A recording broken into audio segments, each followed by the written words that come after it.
Was Donald Trump too disrespectful at the NABJ convention to Kamala Harris? What's going on, y'all? Welcome to Breaking Mediocrity. I'm your host, D.A. Bourne. Like, share, and subscribe if you like any of this video. I appreciate it, especially if you gotta cut the video off early. Press that like button before you leave, but I hope you watch the whole thing. Here we go. Now we're gonna talk about Donald Trump's visit to the NABJ convention, the National Association of Black Journalists. You know, him and Kamala Harris was invited. Trump was the only one that came. I guess Kamala Harris, I keep saying Kamala Harris was campaigning, so she couldn't make it. But the whole thing was, the talk was about Donald Trump's half-hour interview. People say he was being disrespectful, and and he addressed a whole bunch of things, including Kamala Harris's race. But I'm not going to show the whole 30-minute clip. So here's a 1-minute clip of how the interview went down. Check it out. Some of your own supporters, including Republicans on Capitol Hill, have labeled Vice President Kamala Harris, who is the first Black and Asian American woman to serve as vice president and be on a major party ticket, as a DEI hire. Is that acceptable language to you? And will you tell those Republicans and those supporters to stop it? How do you define DEI? Go ahead. How do you define diversity, equity, inclusion? Okay, yeah, go ahead. Is that what your definition? That is give me a literally definition the words then. Would you give me a definition DEI. of that? Give me a definition. Sir, I'm asking you a question, No, a you very have to direct define question. it. Define it for me, if you would. I just defined it, sir. Do you believe that Vice President Kamala Harris is only on the ticket because she is a Black woman? Well, I can say no. I think it's maybe a little bit different. So, I've known her a long time indirectly, not directly very much, and she was always of Indian heritage, and she was only promoting Indian heritage. I didn't know she was Black until a number of years ago when she happened to turn Black, and now she wants to be known as Black. So I don't know, is she Indian or is she Black? She is always But identified as a Black. That was just a short clip of the 35-minute interview that Trump had at the convention. Now, the question is, was Trump disrespectful? A little bit, yeah. I could say so, yeah. Was he rude? Yeah, a little bit. Yeah, you could say that. Does he come across as a narcissist? I mean, y'all been saying that from time anyway, so okay, yeah. Okay, we know that's what Donald Trump is. We know that's his character, you know what I mean? That's not his total character. But check this out. Here's what I believe. He's being honest, was he not? And I didn't show it, but the intro, the moderator, they didn't even present Donald Trump in the right way. They just went right to the questions. Even if you disagree with a person and you don't like the person, you still give a nice formal introduction. It's a matter of respect. It's a matter of being polite. This is what we tell our kids, right? We don't tell them to just be rude to anybody you don't like. So even that would have set the tone, and maybe Donald Trump would have came a little bit less rude and disrespectful. You know what I'm saying? So the moderator set the tone, and they kept that tone throughout the whole interview. So you could say Trump was being Trump or whatever, but when you set the tone, it can determine the atmosphere of the whole panel and the whole panel interview. Do you understand what I'm saying? So he brought up Kamala's Indian heritage. And the moderator response was, well, she did say she was Black, and then she went to a historically Black college. Hold up a second. Here we go. She said she was Black? Y'all help me out. If you're watching this video, please show me a clip of where Kamala says that she is Black. I'm still have yet to find this article. People are assuming that she is part Black. People are riding with the fact that she is part Black. She is using it to her advantage that she is part Black. But she has never said it. Help me out here. Show me a clip where she says she's Black. And this is historical Black school thing? Look, I've never been to historical Black school, okay? university college. I have not been to one. All right, but I heard that you don't have to be black to attend one of those colleges. I mean, that's what I hear. So obviously she got in.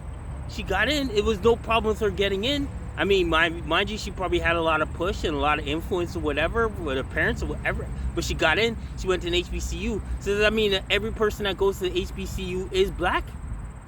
I mean, if ancestry heritage shows that she's not black, she ain't black, even if she went to historical black college.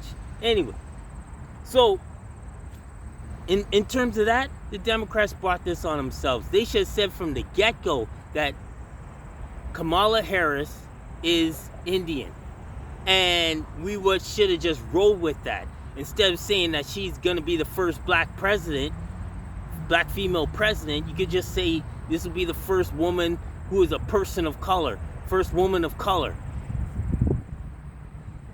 Look, if she was in Canada, I guarantee you, because the Indian population is bigger than the black population in Canada, if she was in Canada, she would have went with the fact that she's Indian. She wouldn't even have brought the black race card into it. Why? Because black Canadians don't have enough votes to overwhelm an election in Canada. She would have rolled with the Indian connection. And the funny thing is, they did all these campaigns, right? Black men for Kamala, black women for Kamala, white men for Kamala, white women for Kamala.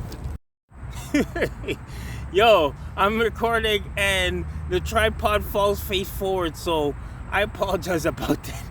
I'm gonna show you a second clip. This is one of the moderators talking about the whole experience doing the panel interview with Donald Trump. What was your reaction? Were you surprised?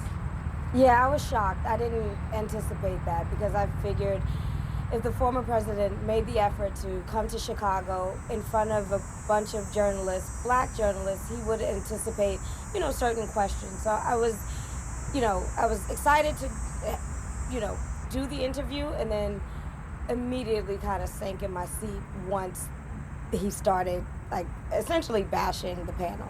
How did the audience receive him?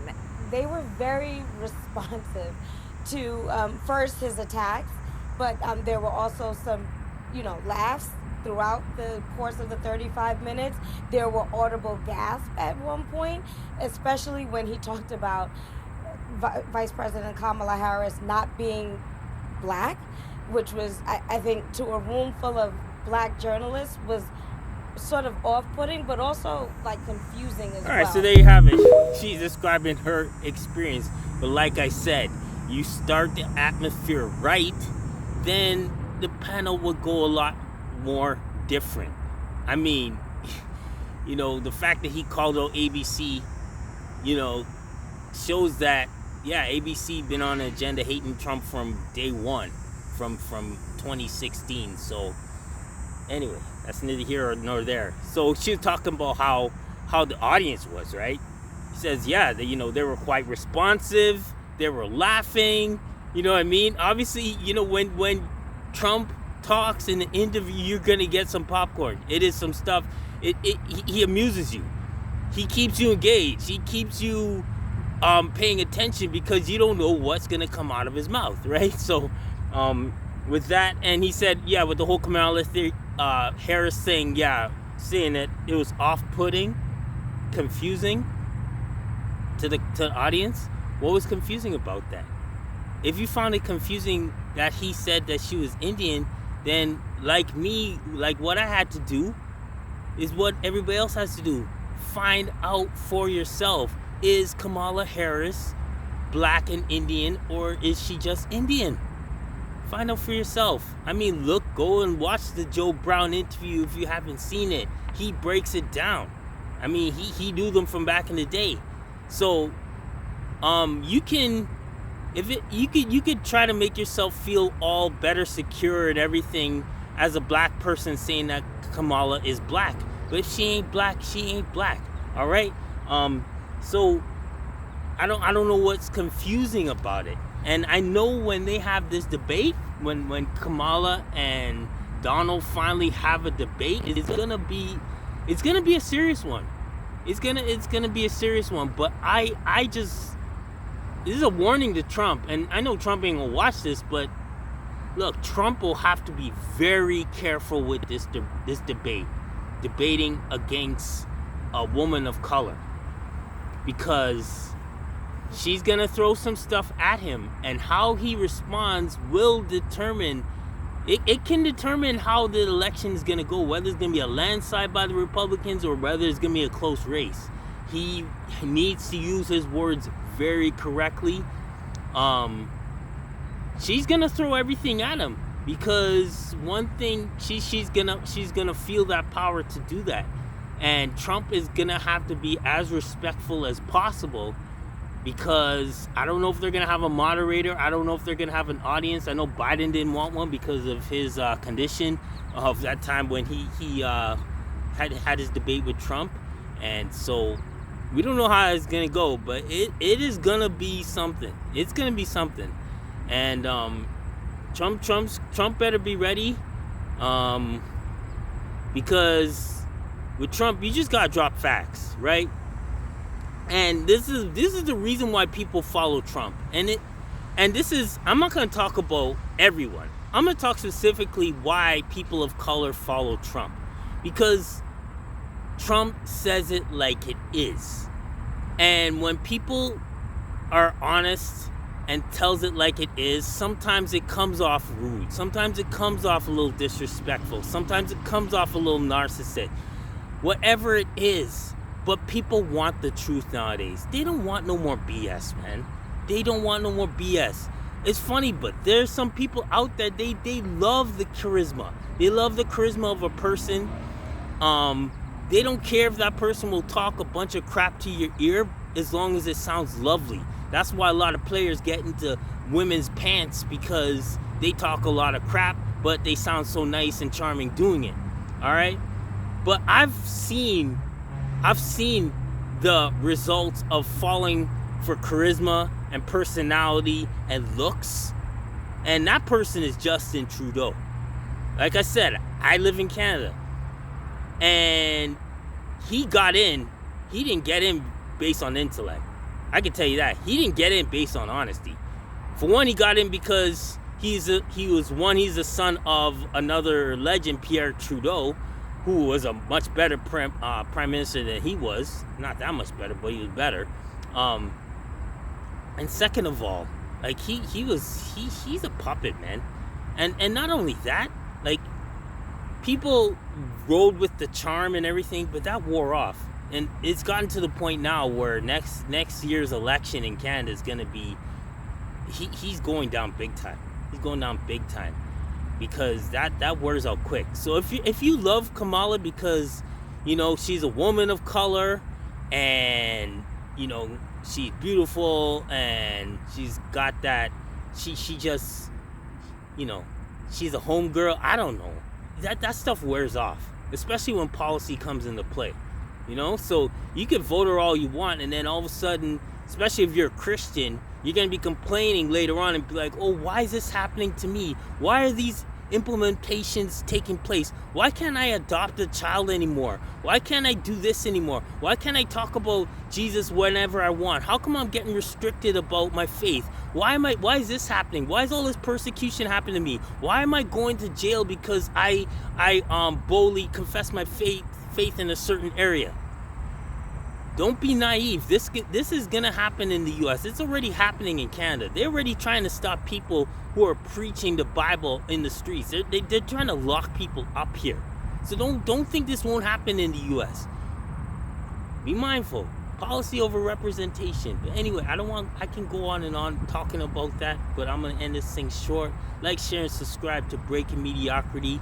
I appreciate those who are continuing to watch these videos. I'm just gonna I'm gonna be real. I'm gonna be me. I'm gonna be genuine, you know, and that, because that's the way I have to be, and that's the way I feel true to myself, and that's the way God made me to be, and I'm gonna do it no matter what the consequences are gonna be. So anyway, like, share, subscribe. I am out. Peace.